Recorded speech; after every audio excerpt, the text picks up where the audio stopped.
Estamos de vuelta en ADN Hoy y nos hacemos cargo del tema anunciado, la reforma de las pensiones. Aprobada la idea de legislar en la sala de la Cámara de Diputados la semana pasada. Empiezan ya a tirarse líneas de la discusión. Hay todo un flanco político ahí que está significando un precio incluso para algunos partidos, algunos conflictos internos y coaliciones, o lo que eran coaliciones como la ex nueva mayoría. Pero entrando al área chica, nos encontramos ya con ideas concretas que empiezan a intercambiarse sobre algunas de las fórmulas que se están planteando. En medio del ruido que generó la forma en que el llamado ente público va a gestionar el 4% adicional que tendremos que cotizar los trabajadores, o que tendrán que cotizar más bien los empleadores porque sería con cargo a ellos, si bien esto siempre genera dudas de quién paga el costo finalmente. ¿Y por qué el ruido? Porque llamaron a controversia ahí algunas palabras del ministro de Hacienda, fundamentalmente a que ese ente público no necesariamente iba a administrar esos fondos. Hay un tema semántico ahí, porque una cosa es gestionar, una cosa es recaudar, administrar, pagar pensiones incluso, y otra es invertir las platas, ¿no? ¿Dónde se invierten? Y ahí más bien se ha dibujado una fórmula parecida a la del seguro de cesantía, donde hay un ente central que licita y encomienda la gestión financiera misma de los fondos a terceros, a administradoras de fondos, en fin, y ahí se invierten para que tengan una rentabilidad. Queremos ahondar en estos flancos de la discusión con el gerente general de la Asociación de AFP, Fernando Larraín, que está con nosotros. Señor Larraín, bienvenido. Hola Mauricio, muy buenos días. Hola Mirna. ¿Qué tal, Fernando? A ver, Fernando, lo primero, ustedes como Asociación de AFP, ¿qué les parece que se haya planteado de parte del gobierno finalmente en la propuesta que sea un ente público el que administre este 4%? A nosotros nos parece que aquí ha habido algo de improvisación últimamente respecto de esto, porque el proyecto de ley que envió este gobierno era un proyecto que se basaba respecto de subir pensiones por una parte, y la segunda de que hubiera libertad de elección y que las personas podrían elegir. Y la verdad es que esta nueva propuesta lo que hace es que elimina la libertad de elección, porque haría que el 10% se administre en administradoras de fondos de pensión y el 4% en una especie de monopolio estatal.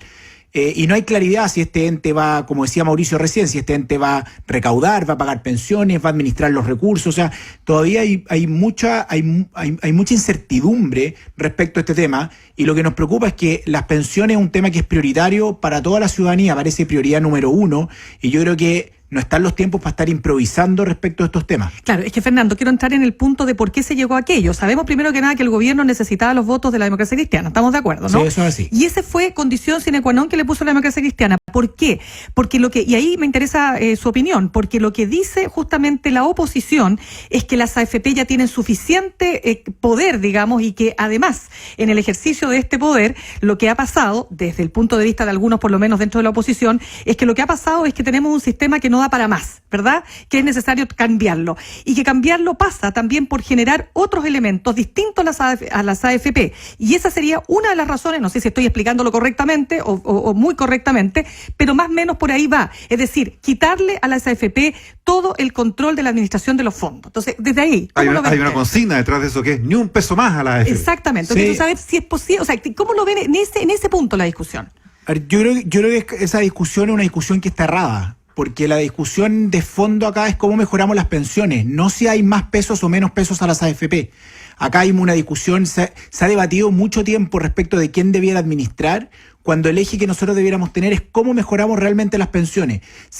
Supongamos que la consigna ni un peso más a la AFP ganara esta discusión y termináramos en un ente público del 4%, que obliga a las personas a poner sus recursos ahí, y ese ente termina, por una parte, cobrando una comisión, porque va a cobrar, por lo tanto va a ser de mayor costo para los afiliados, y segundo, no necesariamente va a significar mayores niveles de rentabilidad. Han hablado del fondo de cesantía, del fondo de reserva de pensiones, de los fondos de estabilizaciones soberanos de los bonos chilenos. Como modelo. Todos esos fondos rentan menos que lo que han rentado los fondos de pensiones. Y cuando uno construye pensión, la rentabilidad, un 1% de rentabilidad significa 25% más de pensión.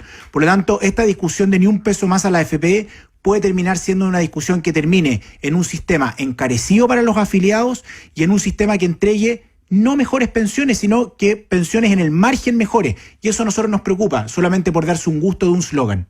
Señor Larraín, el presidente del gremio, Andrés Santa Cruz, planteó en tono más o menos alto, ¿no es cierto?, con palabras vehementes, su disconformidad con la forma en que se está dibujando esta misma propuesta que estamos comentando, planteando que las AFP en el fondo van a salir a dar la pelea también por gestionar ese 4%. El ministro de Hacienda incluso dio a entender que eso podía ser así, que no necesariamente se iba a dejar fuera las AFP. No, la verdad no lo terminamos de tener claro.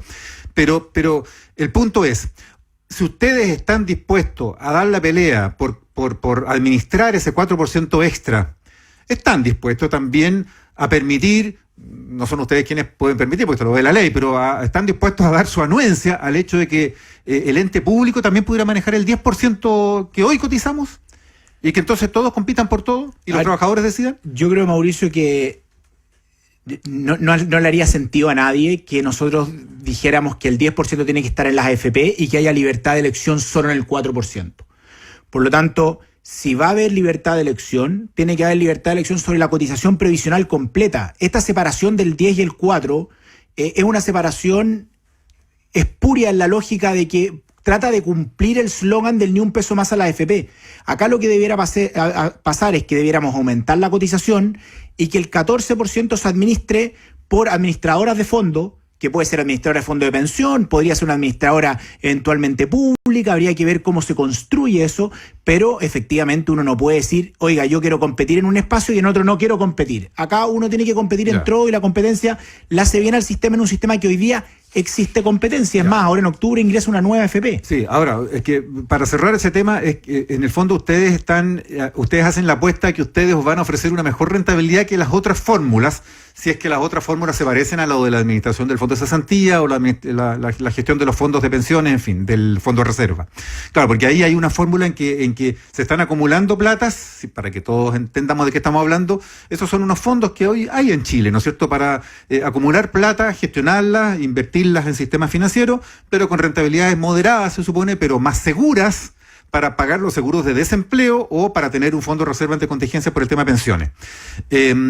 Ustedes están dispuestos, porque esto podría cambiar el eje de la discusión, a que toda esa gente que alega, que sale a marchar contra el sistema de pensiones, se vaya a la AFP y se vayan todo al ente público y también se lleven el 10% que hoy ustedes administran. Pero lo que pasa es que habría que... ¿Lo entendí bien? Sí, efectivamente, Mauricio, que habría que ver bien cómo va a construirse ese ente público, porque ese ente público al final del día, si uno va a decidir, sería una AFP estatal. Y la discusión de AFP estatal fue un proyecto que ingresó la presidenta Bachelet en su momento, que durmió en el Congreso por muchos años y que nadie quiso hacerse cargo de ese tema de nuevo, porque el eje vuelve a estar en una lógica de eslogan de no más AFP o ni un peso más a la AFP, cuando el eje debiera estar centrado en las pensiones. Si estuviéramos centrados en eso, no estaríamos discutiendo respecto de quién administra el 1, 2 o 3% extra, sino cómo mejoramos las pensiones de hoy día los trabajadores y la de las futuras generaciones. Si estoy entendiendo bien, conversamos a esta hora con el gerente general de la Asociación de AFP, Fernando Larraín, el que sea una AFP estatal o un ente público, al final del día da lo mismo, en términos de esta administración, y es más bien tiene que ver con un gesto que se le hace político a la oposición para destrabar. Lo que pasa es que en estricto rigor ente público y AFP estatal, como está pensado hoy día o lo que han dicho, no es lo mismo. Porque ese ente público supone que va a tener políticas de inversión y un régimen de inversiones distinta al que tienen las administradoras de fondos de pensión. Y por eso nosotros decimos, si el régimen de inversiones ha funcionado y el 30% de los fondos de pensiones han sido contribuciones de los trabajadores y el 70% ha sido explicado por rentabilidad de los fondos de pensiones, ¿para qué vamos a generar un régimen distinto? Ahora, pero es que ahí detengamos un punto, porque lo que la gente está escuchando probablemente, mucha gente en la calle dirá, o la gente que nos escucha hasta ahora, pero es que no ha funcionado. No, lo que pasa es, claro, pero veamos las razones por las cuales no ha funcionado, ¿no es cierto? Y aquí las razones tienen mucho más que ver con una estructura del mercado laboral en los cuales tenemos mucho tránsito de lo formal a lo informal, lagunas previsionales, discriminación con tema de la mujer. O sea, hay un tema mucho más profundo respecto de la administración y rentabilidad de los fondos. Entonces, aquí hay una discusión respecto si tiene que haber un ente o no un ente. Lo que es importante es que cualquier administrador de fondos de pensiones, del apellido que tenga, público, privado, con lucro, sin lucro, lo que sea, va a haber un cobro de comisión. Y si hoy día los cotizantes o los afiliados están pagando en el 10, los van a obligar a pagar en el 4. Y a nosotros nos parece que eso va a encarecer y va a complejizar un sistema previsional que ya es complejo y que lo que tenemos que hacer es seguir avanzando en simplicidad y en hacernos cargo de nuevo de mejorar las pensiones hoy día y las pensiones futuras. Claro, la diferencia que hay con una AFP estatal, según se está planteando, es que este ente público no sería una administradora porque no tendría un equipo financiero de profesionales administrando las platas. No habría una mesa de dinero para ir tomando posiciones ni nada que se parezca a lo que podrían tener las AFP que sí gestionan las platas, sino que sería un ente más bien colegiado, con remuneraciones, nos imaginamos que importantes, pero sin lucro. Entonces habría sueldo para ellos, pero no habría lucro millonario para ese ente público, ¿no es cierto? Y ellos licitarían la gestión de los fondos a administradoras como las que hay hoy en el sistema financiero. ¿Esas son las que cobran la comisión a la que ustedes se refieren? Efectivamente. O sea, todos los administradores de fondos cobran comisión. Sí. Ya, pues que esas son las comisiones que esas mismas administradoras incluso cobran hoy a las AFP. No, porque sí, pero son las llamadas comisiones ocultas. Sí, pero lo que pasa es que hoy día el cobro que hacen las administradoras de fondos de pensión es un cobro sobre salario, ¿cierto? Sí. Y en ese cobro sobre salario está incluido la administración, el pago de pensiones, las inversiones, etcétera, ¿cierto? Y además, bajo ciertos criterios, porque la ley así lo pide y lo obliga en algunos casos, existen ciertas comisiones de administración, que son, ¿no es cierto?, entes terceros. Cuando hay un ente distinto a esto, ese ente va a cobrar por la administración y ese ente entonces va a terminar haciendo que nosotros cobramos sobre salario por una parte en el 10% y va a haber una comisión extra al otro lado que tampoco me garantiza per se mejores niveles de rentabilidad. Yo no estoy diciendo que quizás lo pueden hacer mejor o lo pueden hacer peor, va a depender del régimen de inversiones, pero yo me imagino que este va a ser un ente que va a resguardar la estabilidad de los fondos, por lo tanto va a mantener niveles de rentabilidad estables pero bastante bajos, y eso en el largo plazo no construye buenas pensiones. Ya, pero podría tener el atractivo para mucha gente, sobre todo a partir de cierta edad, de que ese ente público va a administrar, probablemente no va a invertir en acciones que pueden caer, sino que va a invertir en puros instrumentos de renta fija, por ejemplo. Claro, pero eso el sistema actual ya lo tiene resuelto. En el fondo D y el fondo E, hoy día las personas mayores no pueden estar en fondos de alto nivel de riesgo, y aquellas personas que no tienen la capacidad de elegir o que no quieren elegir, el sistema los pone en fondos de menor riesgo. Por lo tanto, esa solución ya existe en el sistema actual de multifondo. Fernando, estamos conversando con el gerente general de la Asociación de AFP, Fernando Larraín. Fernando, para que podamos seguir entendiendo el alcance que tiene aumentar este 4%, este total de 14%, ¿no es cierto?, de cotización. Primero, si bien esto va a tener un impacto positivo, el impacto se va a ver a muy largo plazo y, por lo demás, lo van a ver las generaciones actuales. Las generaciones de hoy que están jubilando no van a tener el acceso, ¿no es cierto?, a ver mejorada significativamente su pensión. ¿Cómo se mejora ahí, en ese sector que hoy día está jubilado? Sí, eso, tú tienes toda la razón, Mirna. O sea, toda esta discusión del 4% es una discusión que es para los que están recién entrando al mercado laboral, ¿cierto? Para los actuales pensionados y las personas que están muy prontas a jubilar, ahí tenemos que tener una discusión y me parece que el Parlamento debería estar más focalizado en esa discusión que en la otra. Ahí el proyecto tiene en el fondo tres grandes mecanismos para mejorar las pensiones. Tiene un mecanismo grande que es un alto gasto fiscal a través del pilar solidario, y eso cubre las pensiones más bajas. Y ha hablado el gobierno de una cosa que el gobierno le ha mencionado, bono de clase media, que no es solo para la clase media, sino que es para todo, que es un suplemento a la pensión dada la cantidad de años de cotización.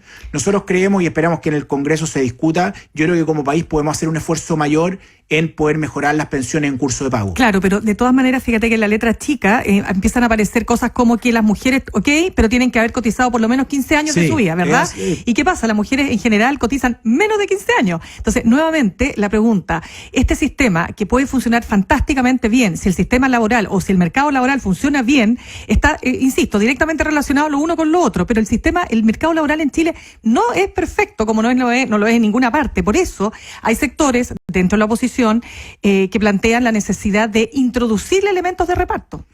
Bueno, pero sí, esa es una discusión.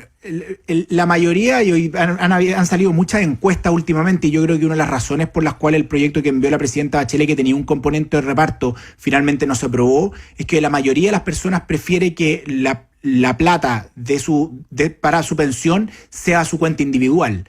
Uno puede discutir estos temas. Lo que termina pasando finalmente es que la evidencia hacia el largo plazo muestra que es imposible tener un sistema de reparto, y esto no tiene que ver con ideologizar un tema y ponerlo en un extremo. Esto es lo que está pasando en los países europeos y lo que está pasando hoy día en los países de América Latina con los temas demográficos. Pero que haya una parte, como lo planteaba el proyecto de la presidenta Bachelet, un 2% para ahorro colectivo, por ejemplo. Nosotros creemos que el ahorro que va para pensión del trabajador tiene que ser para la pensión del trabajador.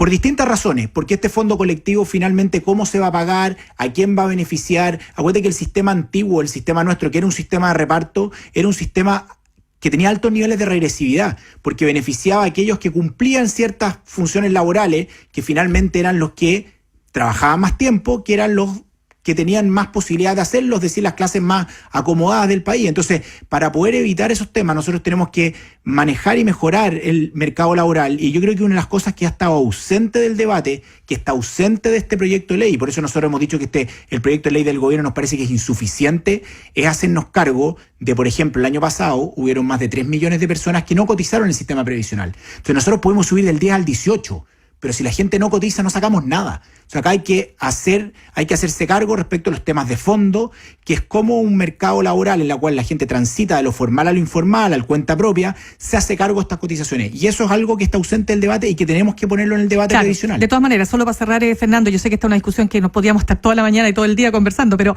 en el fondo, cuando tenemos una situación en que no todos tienen la misma, comillas, hablemos de suerte, ¿no es cierto?, laboral, no todos tienen la posibilidad de estar 30 años y cotizando en el tope, ¿no es cierto?, de la cotización, etcétera, o con una APB, como también ocurre, incluso aquellos que niegan del sistema están en APB, que salía el otro día respecto a los parlamentarios, pero considerando que la realidad es disímil, hay gente que le va mejor y hay gente que le va peor. Bueno, frente a esa realidad es que se plantean estos sistemas mixtos, donde también no todo dependa de la suerte que tuviste en tu mundo, en tu vida laboral. Es cierto, y el sistema previsional chileno tiene ciertos componentes de eso. Tiene un componente de reparto en el pilar solidario, pero también a través del seguro invalidez y sobrevivencia, que son todas las pensiones de invalidez y sobrevivencia que se pagan, tienen un componente solidaria muy grande. Si uno mira cómo se entregan las pensiones de invalidez y sobrevivencia, que se tramitan más de 60.000 al año, efectivamente tienen componentes de solidaridad. Ahora, tenemos que buscar la mejor manera de hacer la solidaridad,